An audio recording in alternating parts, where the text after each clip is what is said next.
Hello everyone. आज हम एक डिफरेंट टॉपिक पे बात करेंगे। कुछ एग्जांपल्स के थ्रू हम डिस्कस करेंगे कि किस तरह से चीज़ों के बारे में हमारे पास मिसकंसेप्शन होता है। ठीक है, जब तक देखिए हम किसी भी फिज़िक्स के किसी वर्ड को समझेंगे नहीं, कोई एक्शन, कोई फिनोमिनन हम समझेंगे नहीं, तब तक हम उसके बारे में पढ़ाई नहीं कर सकते, उसकी इन डेप्थ अंडरस्टैंडिंग हमें डेवलप नहीं होगी। आइए कुछ टिपिकल एग्जांपल्स लेते हैं कि हम जानते क्या हैं, हमें पता क्या है और एक्चुअली उसका मतलब क्या है। अब इसमें हम बात करते हैं, सबसे पहले एक बहुत सिंपल सा टर्म आप रोटेशन में सुनते होंगे जिसको कहा जाता है ओन एक्सिस। आपने भी सुना होगा। तो मैं जब पढ़ाता हूँ तो मैं बच्चे से पूछता हूँ कि बताओ यार, ये लिखा रहता है ये रिवॉल्व कर रहा है ओन एक्सिस के अबाउट, ओन एक्सिस के अबाउट, ओन एक्सिस के अबाउट। ठीक है, तो ये क्या है? ये ओन एक्सिस किसको कहते हैं, किसके पास होती है ओन एक्सिस? ठीक है, तो बच्चा कहता है कि यार जो सेंटर से पास करेगा। ठीक है, जो सेंटर से पास करेगा वो ओन एक्सिस है। मैंने कहा अच्छा, सेंटर से पास करेगा तो किसके सेंटर से पास करेगा? तो मैंने क्या किया कि मैंने फिर एक क्यूब बना दिया। ये बनेगा ऐसे? नहीं, ये कुछ और बन गया। चलिए, जैसे मान लीजिए कि हम एक स्क्वायर बना देते हैं।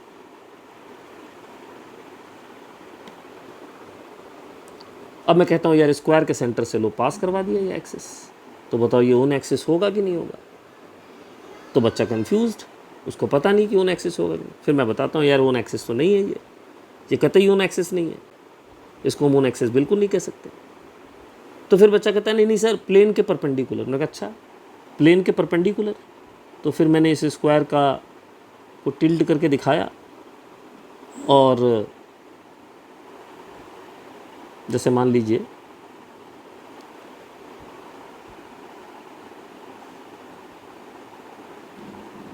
ये स्क्वायर ले लो, रेक्टेंगल ले लो, कुछ भी ले लो, ऐसे कि टिल्ट करके हमने बना दिया इसको। अब मैं कहता हूँ कि भाई चलो इसका मतलब ओन एक्सिस तुम्हारे हिसाब से ये होना चाहिए, परपेंडिकुलर टू द प्लेन। ये भी ओन एक्सिस नहीं है भाई। ठीक है, फिर एक बच्चा कहता है नहीं सर, ओन एक्सिस हमेशा उस बॉडी के अंदर होगा जिसका जो सर्कुलर क्रॉस सेक्शन का होगा या जो सर्कुलर शेप का होगा। मैंने कहा अच्छा, तो फिर मैंने सिलेंडर बनाया। सिलेंडर बना के फिर मैंने पूछा कि भाई ये सिलेंडर हो गया, अब मेरे को तू बता कि ये जो एक्सिस है इसको सेंटर से भी पास हो रहा है ये, और सर्कुलर क्रॉस सेक्शन भी, ये ओन एक्सिस है कि नहीं? बोला नहीं सर, ओन एक्सिस नहीं है ये। कुछ बच्चे बोले सर यही ओन एक्सिस है। सो दे वर कन्फ्यूज्ड।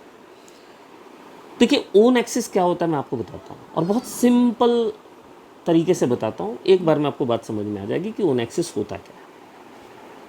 तो अभी जो यहाँ दिख रहे हैं सारे के सारे,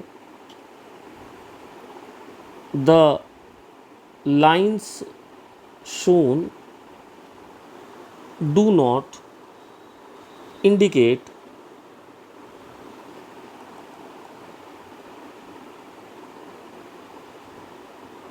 what we call own axis. जो लाइंस दिख रही हैं वो ओन एक्सिस नहीं है। ठीक है, ओन एक्सिस क्या होता है मैं आपको बताता हूँ। देखिए ओन एक्सिस वो होता है जब आप किसी बॉडी को ना रेस्ट में देखते हैं, मतलब वो रिवॉल्व नहीं कर रहा है, वो रोटेट नहीं कर रहा है, वो ट्रांसलेट नहीं कर रहा, कुछ भी नहीं कर रहा। ठीक है, पड़ा हुआ ऐसे, एटलीस्ट रोटेट नहीं कर रहा है। तो बिना रोटेट किए वो आप उसका एक शेप देखते हैं, उसका साइज़ देखते हैं। ठीक है, to see a particular shape and size. अब उसको किसी पर्टिकुलर एक्सिस के अबाउट हम रोटेट करवाते हैं। ठीक है, रोटेट करने के बाद भी उस एक्सिस के अबाउट रोटेट करने के बाद भी अगर उसका शेप और साइज हमें वही दिखाई दे जो कि रोटेशनल रेस्ट के कंडीशन में दिख रहा था, नॉन रोटेशन के केस में दिख रहा था, तो हम उस एक्सिस को ओन एक्सिस कहेंगे। जैसे कि ध्यान दीजिएगा,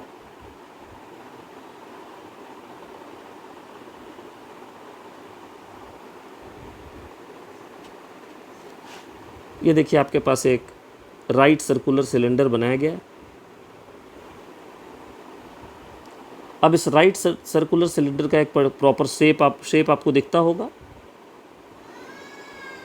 अब हम इसको इस एक्सिस के अबाउट रोटेट करने वाले हैं। We are rotating this right circular cylinder about the axis shown in diagram. अब भैया थोड़ा टेढ़ा मेढ़ा होगा तो माफ़ करना, ठीक है। अगर हम इस एक्सिस के अबाउट इसको रोटेट करते हैं तो जो शेप और साइज़ इसकी नॉन रोटेशनल कंडीशन में दिखती है वही शेप और साइज़ मेंटेन रहेगी, रोटेटरी कंडीशन में भी वैसा ही दिखेगा। इसी एक्सिस को हम ओन एक्सिस कहेंगे, ठीक है। So if body is rotated about own axis, then the shape and size of rotating body is seen just as when it was not rotating। ये होता है ओन एक्सिस का मतलब। तो ओन एक्सिस हर body के पास नहीं होता। जिन बॉडीज़ के अंदर ये डेफिनेशन सेटिस्फाई होगा वहाँ पे हम कहेंगे कि ओन एक्सिस होता है। हर जगह हम कहीं भी ओन एक्सिस नहीं कहेंगे। इसी तरह से रोटेशनल में ही एक बड़ा मिसकंसेप्शन है about a word called rolling. तो मैं पूछता हूँ बच्चों से कि बताओ रोलिंग का मतलब क्या होता है। तो बच्चे कहते हैं 99% बच्चे कहते हैं it is a combination of translation and rotation. मैंने कहा अच्छा, it is a combination of translation and rotation, okay. तो मैं कहता हूँ ठीक है भाई, मैंने एक छड़ी फेंक दी ज़मीन से।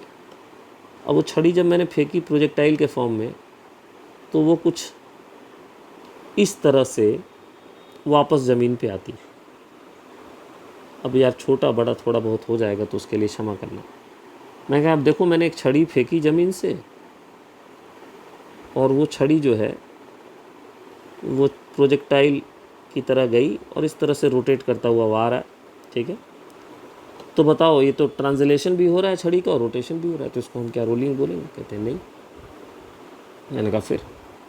कहते सर रोलिंग करने के लिए बॉडी के पास सर्कुलर पेरिफेरी, सर्कुलर शेप है ना, सर्कुलर क्रॉस सेक्शन ज़रूरी होना चाहिए। मैंने कहा अच्छा, अगर उसमें ट्रांसलेशन और रोटेशन दोनों हो तो उसको रोलिंग बोलेंगे, ऐसा कहते हैं। मैंने कहा ठीक है।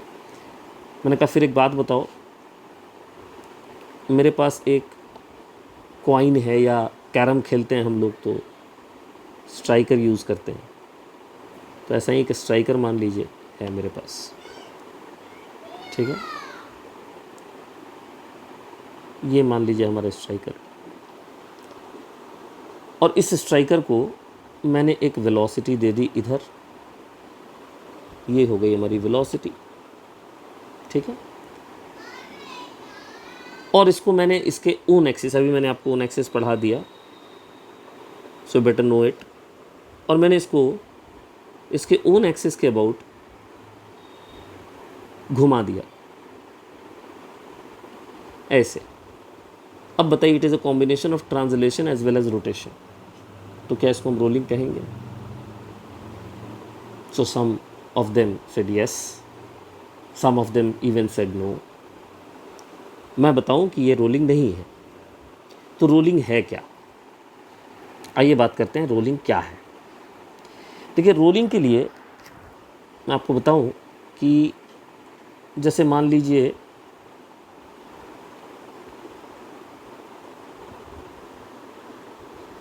ये एक प्लेन बनाया मैंने,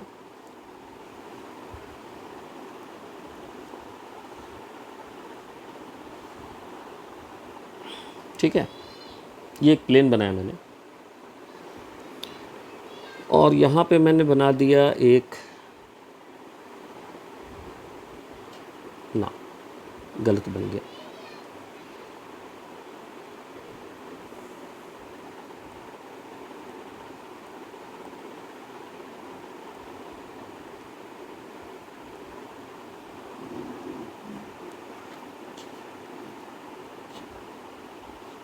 so this is a plane and let's have a cylinder.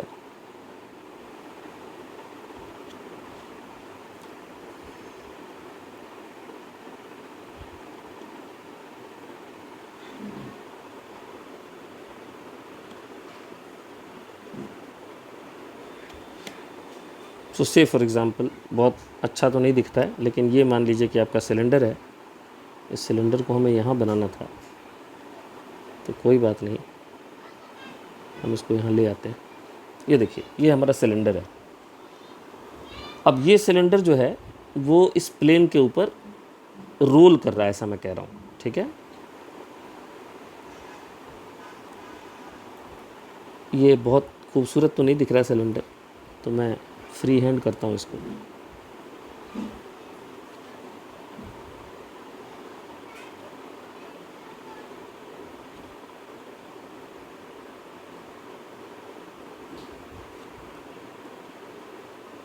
ये देखिए,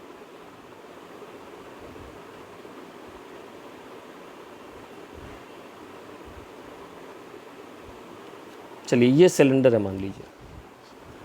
तो ये सिलेंडर जो है, अगर इस कहते हैं कि ये रोल कर रहा है, तो इसके सेंटर ऑफ मास की एक वेलोसिटी होनी चाहिए, कुछ यूँ।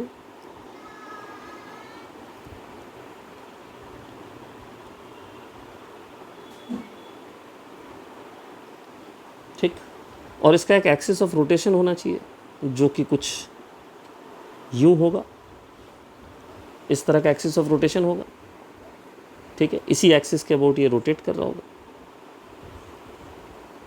है ना। So this is velocity of centre of mass, this is axis of rotation about which it is rotating. तो रोलिंग की कंडीशन, रोलिंग किसको कहते हैं समझिए। सबसे पहले तो ये होता है, rolling is a combination of translation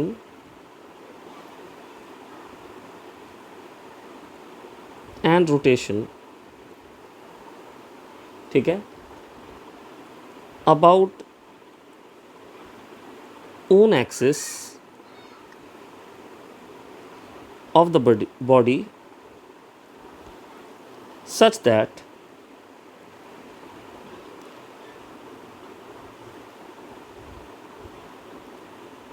that velocity of translation and axis of rotation are perpendicular to each other and the plane formed by them, formed by them का मतलब एक्सिस ऑफ रोटेशन और velocity of translation के द्वारा बनने वाला plane. माने अगर हम यहाँ पे उस प्लेन को दिखलाने की चेष्टा करें, मैं बात कर रहा हूँ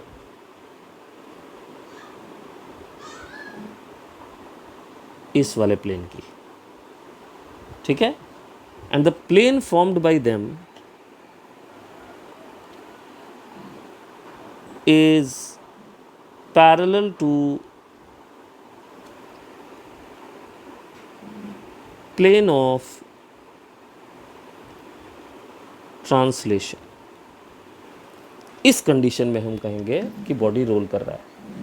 वेलोसिटी ऑफ ट्रांसलेशन यानी velocity of centre of mass, axis of rotation दोनों एक दूसरे के परपेंडिकुलर होने चाहिए, और उन दोनों से बनने वाला जो प्लेन होगा that should be parallel to the plane of translation. जो यहाँ पीला वाला दिखाया गया है, this is plane of translation. This is plane of translation, ठीक है। और ये जो दिखाया गया है ग्रीन कलर से, ठीक है, ये वाला, ये है आपका plane of VC and axis. तो ये मतलब होता है रोलिंग का, ठीक है। किसी भी ट्रांसलेशन और रोटेशन के कॉम्बिनेशन को हम रोलिंग नहीं कहते। तो ऐसे आपको बहुत चीज़ें आपको मिल जाएंगी जिसमें हम चीज़ों को पहले जानते नहीं हैं कि वो हैं क्या, पहले हमें जानना पड़ेगा कि वो क्या है, उसके बाद ही हम फिर उसके बारे में इन डेप्थ एनालिसिस कर सकते हैं। नहीं तो जिस पॉइंट पे आप कंफ्यूज होंगे उसी पॉइंट पे आपके क्वेश्चन को टारगेट किया जाएगा और आपको और कंफ्यूज किया जाएगा। ऐसे जो भी टर्म मुझे जब भी पता चलेंगे, जब भी मुझे लगेगा कि हाँ इसमें कन्फ्यूजन है बच्चों को, वो मैं आपके सामने लेके आता रहूँगा। आज के वीडियो में यहीं तक। Thank you so much.